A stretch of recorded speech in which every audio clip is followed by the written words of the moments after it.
Ladies and gentlemen, welcome to Mthalane Unboxing. Please give the channel a like and a subscribe. I would really appreciate it, and give it a thumbs up as well.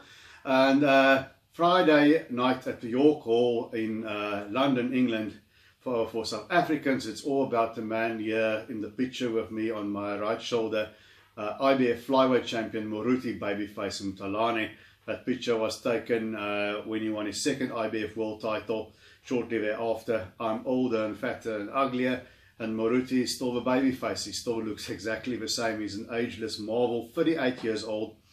I've been going through the records and trying to ascertain it this morning. He might be the oldest flyweight champion in history. I couldn't find an older one. I know he was an Indonesian, Muhammad Rahman, who was strawweight champion at 39 years old. But he's a marvel, whatever the record books say. 38 years old to be a defending world champion at flyweight, not such a big deal maybe for heavyweight, but for flyweight it is. And he has not lost a fight in almost 13 years. The last time he lost a fight was against Nonito Donaire in Las Vegas, when he initially challenged for the world title. And that was a very unsatisfactory TKO. He wasn't down or anything. It was a competitive fight and was stopped on a cut quite early. So the fight never really developed. Hasn't looked back since. And if we look at the guys he's beaten, he got his second IBF title shot beating a guy called Hussein, Aussie. And he was a guy who gave a very good prime at that time. Jorge Arce, all he could handle. So Moruti beat him to get the shot. He won the vacant IBF title, beating Julio Cesar Miranda. So you say our vacant title, but Julio Cesar Miranda went on to win the WBO version of the world title and made a couple of defenses as well. He stopped Zolani Tete, who became a two-weight world champion. He stopped Jodriel Casimiro, who became a three-weight world champion. He's currently the WBO bantamweight champion. And eventually he lost his title, not in the ring, but because of boxing politics. We couldn't find a promoter to put up the money to promote his mandatory. And he spent some time in the wilderness, picked up the lesser regarded IBO belt. And eventually he won the IBF title again, beating Muhammad Wasim in Macau. And he's made 3 world title defenses. He's beaten Masahiro Sakamoto. You have to be careful with Japanese names if you have to put them in succession. And Moruti spent a lot of time in Japan. Stopped him. Then he outpointed Masayuki Kuroda, tough guy. And then in his last fight, he beat also a multi-weight world champion. He retired Akira Yagashi, a big Japanese icon. So he's got a record of 39-2. There's 26 knockouts on his ledger. So on paper, he's vastly more experienced than his challenger, who is Sonny Edwards, who is 15-0, undefeated with only 4 knockouts. So Moruti is vastly more experienced, and he's definitely the heavy-handed fighter. Sonny Edwards, not really a puncher at all. He's a pure boxer, awkward mover. But on paper, Moruti is a vastly more experienced fighter. He's got a much better resume, to the extent that even if Moruti ends up getting knocked out in the first round by Sonny Edwards, I don't for a moment think that'll happen, but even if he does, he's definitely going down as a South African great. He's in that top rarefied echelon with guys like Vuyani Bungu, Brian Mitchell, to an extent Dingo Bella, Sugar Boy Malinga, those kind of names. He's right up there among the very top of South African boxing. And even looking beyond South Africa, if you just look at his career and what he's accomplished and who he has beaten, all the world champions he's been in against and that is won against. I think he's already got a career that is worthy of induction into the International Boxing Hall of Fame one day when he's retired. I say that with a bit of trepidation, because we know how hard that can be. It's the Hall of Fame. It's not the Hall of Accomplishment 100% always.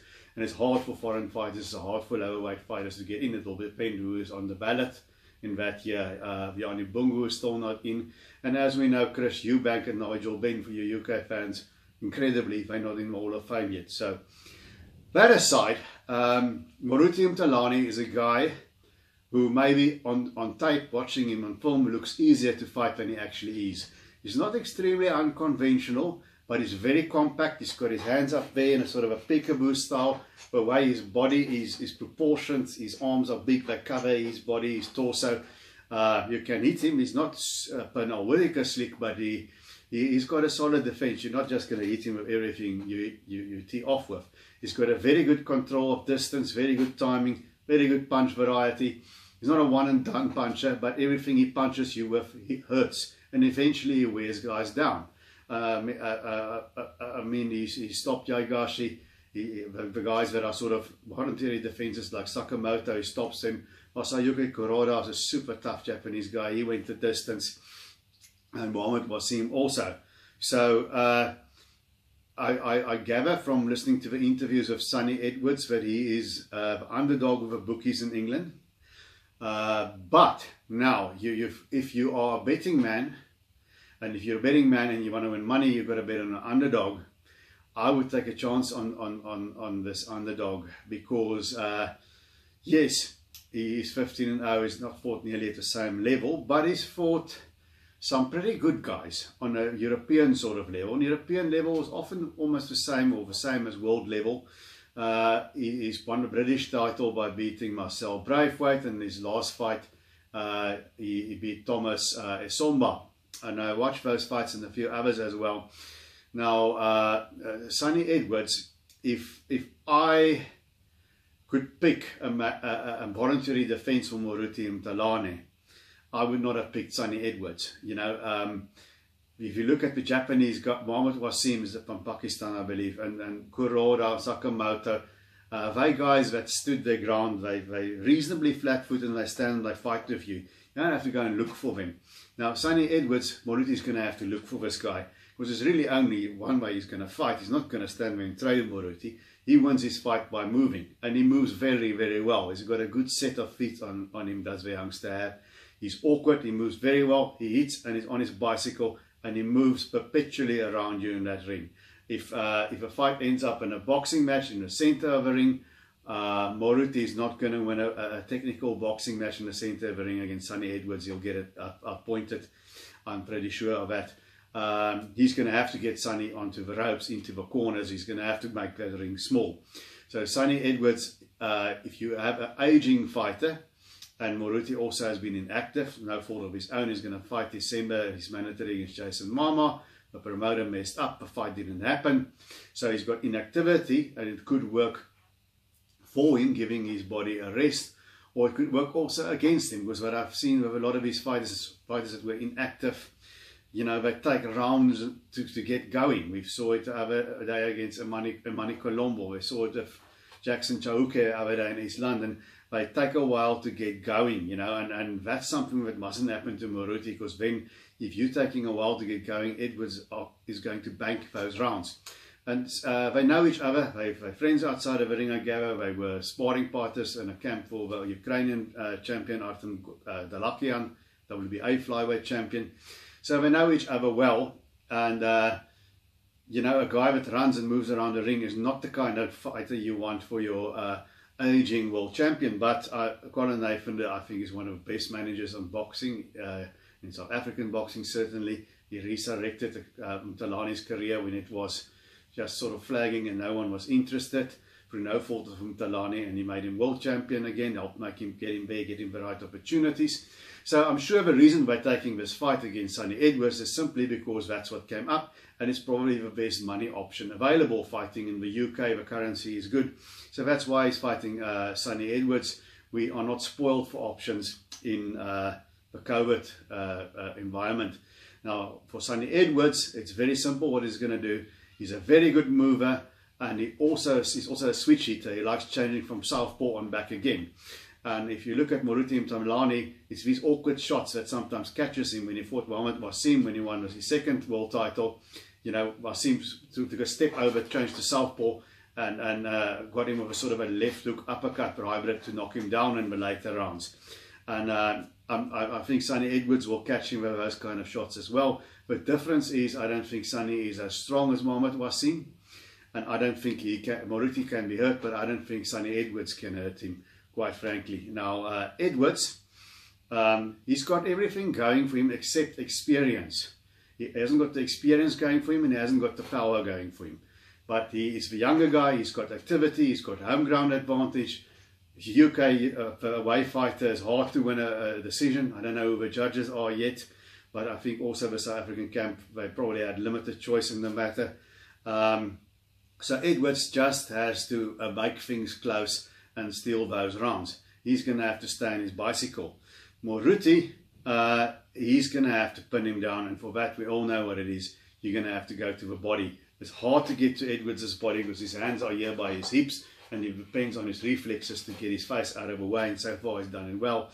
But what I do notice about Edwards, he can also be hurt, and against it doesn't take the best puncher or best fighter to put him down. In his British title fight 2 fights ago, Marcel Braithwaite hit him with a right hand and a left hook, put him down.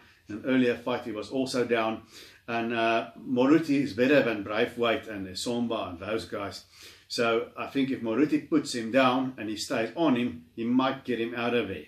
And I think that's what he will have to do. So Moruti and Mthalane has to avoid getting off to a slow start.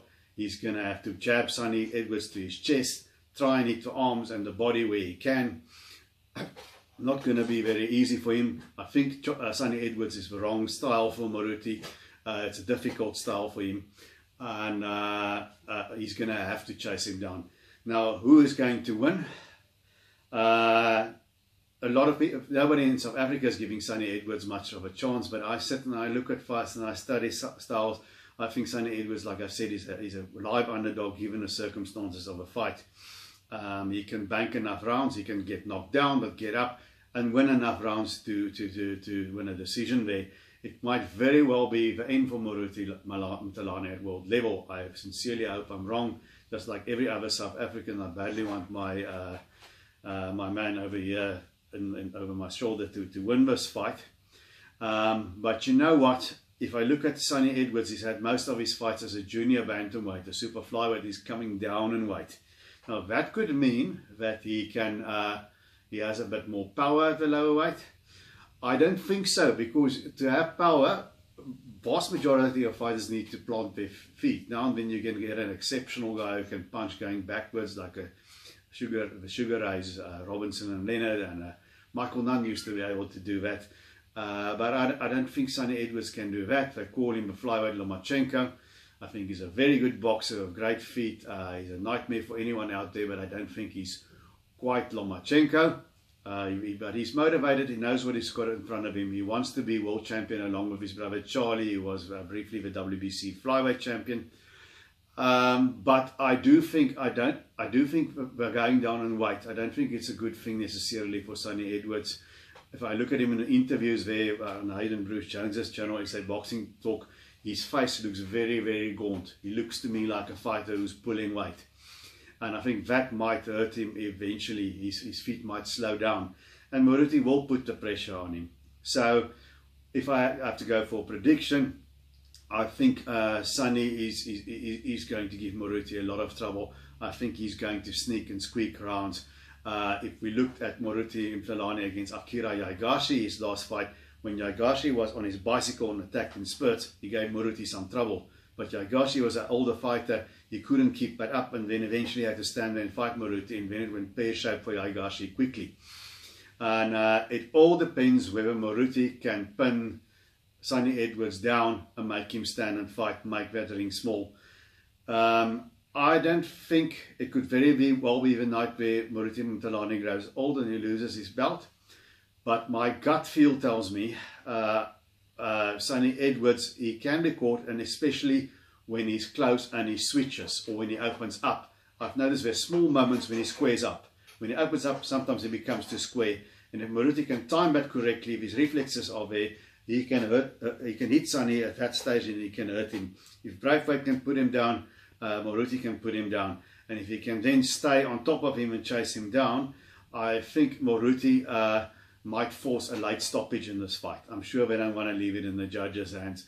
So I'm very tentatively, and perhaps I am biased, it becomes more and more difficult to be objective when you start knowing these fighters, start interviewing them, start hanging out with them a little bit and see what they go through. It becomes very hard to be objective. I think this is a fight that can go either way. It's Edwards or points, or Moruti by late stoppage. But I just think that the step for Sonny Edwards is just a little bit too big. I think he's just a little bit too vulnerable when he does get hit. And for that reasons, I'm going for Moruti Mthalane to force a stoppage late in the fight, around 10, 11, somewhere around there. So that's what I'm saying about that fight. And good luck to both fighters. Sonny Edwards, sorry, looks like a great guy in the interviews. If he wasn't fighting our boy Moruti, I would probably root for him. But I'm sorry, Sonny, it's Moruti, he's our man. So let's go babyface. I hope that Moruti does it. I think he's going to do it. It's not going to be easy. He's got a Rubik's Cube that he has to solve. So enjoy the fight on Friday there from the York Hall. And until we see each other again, keep those gloves up.